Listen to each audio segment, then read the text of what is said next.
নমস্কার, আমার আরেকটি ব্লগে সবাইকে স্বাগত জানাই। আশা করি সবাই ভালো আছেন, সুস্থ আছেন। আমরাও ভালো আছি আপনাদের ভালোবাসায়।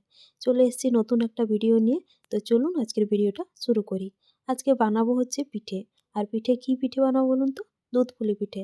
আর দুধ পুলি পিঠের জন্য এখানে প্রথমে হচ্ছে পুলি পিঠের পুরটা বানিয়ে নেব। তার জন্য এদিকে কড়াই বসিয়ে দিয়েছি। এদিকে নিয়ে নিয়েছি 1 বাটি গুড় আর 1 বাটি হচ্ছে কোরানো নারকেল, 1 চামচ হচ্ছে গুঁড়ো দুধ, 1 চামচ চালের গুঁড়ো আর অল্প একটু মৌরি নিয়ে নিয়েছি। তো চলুন প্রথমে এদিকে আমি কড়াই বসিয়ে দিয়েছি। কড়াই একটু হালকা গরম হয়ে এলে তার মধ্যে দিয়ে দিলাম হচ্ছে কোরানো নারকেল আর তারপরে দিয়ে দিলাম হচ্ছে আধ বাটি গুড়। কেননা আমরা সবাই যেহেতু একটু মিষ্টিটা কম পছন্দ করি, তার কারণে আমি 1 বাটি আর গুড় দিলাম না, আধ বাটি দিয়ে দিলাম। দিয়ে একটু হালকা নাড়াচাড়া করব। যখন দেখব গুড়টা হালকা গলে আসবে, মানে জল জল ভাব হবে, তখন এর মধ্যে মৌরি, 1 চামচ হচ্ছে চালের গুঁড়ো, 1 চামচ যেটা আমি গুঁড়ো দুধ রেখেছিলাম ওটা দিয়ে দিলাম। ব্যাস, দিয়ে এবার ভালো করে নাড়াচাড়া করে নেব। আমি কিন্তু আর এখানে কোনো জল ইউজ করব না। এমনি নাড়তে নাড়তে যখন হালকা একটু আঠালো আঠালো ভাব চলে আসবে, তখন এটাকে নামিয়ে নেব। আর ঠান্ডা হওয়ার পর এটা কিন্তু আরও শক্ত হয়ে যাবে, যার জন্য একটু আঠালো আঠালো ভাব হতেই নামিয়ে নিয়েছি। এদিকে এটা ঠান্ডা হতে থাক, ততক্ষণে পিঠে বানানোর জন্য কড়াই বসিয়ে দিলাম। কড়াই হালকা একটু গরম হয়ে গেছে। এবার দিয়ে দিলাম হচ্ছে 1 বাটি জল। এখানে লাগবে আমার 2 বাটি জল আর 2 বাটি চালের গুঁড়ো। আমি কিন্তু এইভাবেই দুধ পুলি যখন পিঠে বানাই, এইভাবেই বানাই। কারণ একটু যদি জল কম বেশি হয়, তাহলে কিন্তু হয় একটু চ্যাটচ্যাটে ভাব করবে কিংবা পিঠে ভালো করে হবে না। যার জন্য এখানে হচ্ছে 2 বাটি জল নিলে 2 বাটি চালের গুঁড়োই নিতে হবে। তারপরে জল দেওয়ার পর এখানে দিয়ে দিলাম পরিমাণ মতো লবণ আর দিয়ে দিলাম হচ্ছে নারকেল বাটা। এটা দিলাম তার কারণ হচ্ছে নারকেল বাটা দিলে পিঠে অনেকক্ষণ ধরে, মানে আমাদের যতক্ষণ রাখা উচিত ততক্ষণ নরম থাকবে। আর দুধে যখন পিঠেটা দেওয়া হবে তখন কিন্তু ভেঙে যাবে না। যার কারণে এইটা দেওয়া, মানে হচ্ছে নারকেল বাটাটা দেওয়া। 2 চামচ দিয়ে দিলাম নারকেল বাটা, তারপরে দিয়ে দিলাম 2 বাটি হচ্ছে চালের গুঁড়ো। দিয়ে ভালো করে একটু নাড়াচাড়া করার পর এই দেখুন এইভাবে শক্ত শক্ত হয়ে গেছে। এবার এটাকে নামিয়ে নেব। আমি আর এখানে ঢাকা দিয়ে রাখলাম না চালের গুঁড়ো দেওয়ার পর। যেহেতু গরম জলে দিয়েছি সেই কারণে আর বেশিক্ষণ ঢাকা দেওয়ার প্রয়োজন নেই। নাহলে অতিরিক্ত সেদ্ধ হয়ে যাবে, যার কারণে পিঠে কিন্তু ভেঙে যেতে পারে যখন দুধে দেওয়া হবে। যার কারণে আমি আর ঢাকা দিলাম না। তারপরে ওটা তো নামিয়ে নিলাম একটা থালার মধ্যে। ওটা একটু হালকা ঠান্ডা হতে থাক, ততক্ষণ এদিকে কড়াই বসিয়ে আমি হচ্ছে 1 লিটার দুধ দিয়ে দিলাম। দুধ দেওয়ার পর এখানে কিন্তু আমি আর কোনো জল ইউজ করব না। এখানে দিয়ে দিলাম হচ্ছে পরিমাণ মতো লবণ, 2 টো এলাচ, 2 টো তেজপাতা। দিয়ে একদম হালকা আঁচে ফোটাতে থাকবো। আর ততক্ষণ আমি এদিকে পিঠেটা বানিয়ে নেব। এখনও কিন্তু বেশ গরম আছে, ঠান্ডা একদম হালকাই হয়েছে। যার কারণে আমি কি করেছি, একটা বাটিতে নর্মাল জল নিয়ে নিয়েছি। জলের মধ্যে হাত ডোবাচ্ছি আর এটাকে ভালো করে একটু মাখিয়ে নিলাম। মাখানোর পর এই দেখুন আমি ছোট্ট একটা লেচি কেটে একটু চালের গুঁড়ো চারদিকটায় দিয়ে, যাতে হচ্ছে হাতে আঠালো ভাবটা না লাগে কিংবা হাতে না লেগে যায়, তার জন্য একটু চালের গুঁড়ো ইউজ করছি। চালের গুঁড়ো চার সাইডে দেওয়ার পর এবার একটু প্রথমে চ্যাপ্টা করে নেব। তারপর 2 টো আঙুলের সাহায্যে চারদিক থেকে গোল গোল করে নেব। গোল করার পর খুব বেশি পাতলা কিংবা খুব বেশি মোটা করব না। তারপরে ভেতরে দিয়ে দিলাম পুর, দিয়ে 2 সাইডটা ভালো করে জুড়ে দিলাম। আমি আমার মতো করে করেছি, আপনারা চাইলে আপনাদের মতো ডিজাইন করতে পারেন। এই দেখুন আমার একটা বানানো হয়ে গেছে।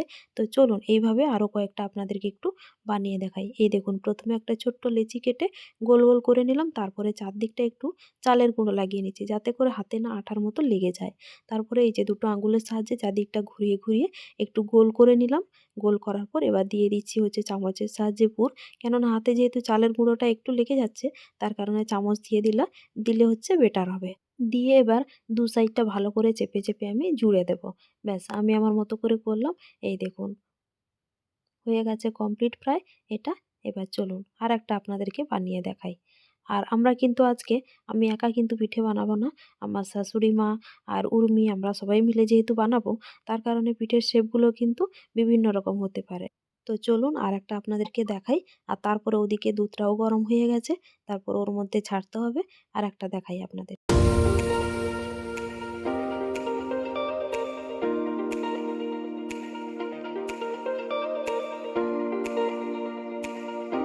আমার এখানে সবগুলো পিঠে বানানো কমপ্লিট হয়ে গেছে।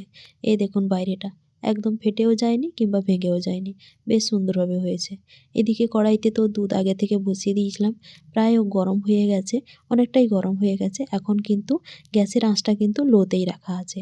তারপরে আমি একে একে করে দিয়ে দেবো একটা করে পিঠে, আর দেওয়ার পর আমি কিন্তু বেশি নাড়াচাড়া করব না, তার কারণ যতক্ষণ না ঠিকঠাকভাবে হয় ততক্ষণ নাড়াচাড়া করলে কিন্তু ভেঙে যাওয়ার চান্স থাকে। যার জন্য আমি এখন দেওয়া মাত্রই এখন আর নাড়াচাড়া করছি না। দেওয়ার কিছুক্ষণ পর আমি যখন দেখব হালকা একটু ভেসে আসছে, মানে বোঝা যাবে তখন হয়ে আসছে কিংবা অর্ধেক হয়ে গেছে, তখন আমি নাড়াচাড়া করব। পিঠেগুলো ছাড়ার পর সঙ্গে সঙ্গে নাড়াচাড়া করার কোনো প্রয়োজনই নেই। এবার একে একে করে দিয়ে দিচ্ছি। এই দেখুন একটা ভেসে উঠেছে, তার কারণ আমি আপনাদেরকে ভিডিওতে দেখাইনি।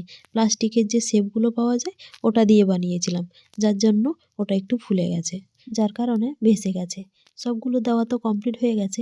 বলেছিলাম যে একটু নাড়াচাড়া করব না, তারপর ভাবলাম যে না, উপরে একটা দুটো আছে যেগুলো ঠিকঠাকভাবে ডোবেনি, তার কারণ ওগুলো একটু উল্টে উল্টে দিয়ে দিচ্ছি, আর একটু নাড়িয়ে আপনাদেরকে একটু দেখিয়ে দিলাম। তো চলুন এটাকে 15 থেকে 20 মিনিট এভাবে ফুটতে দেব।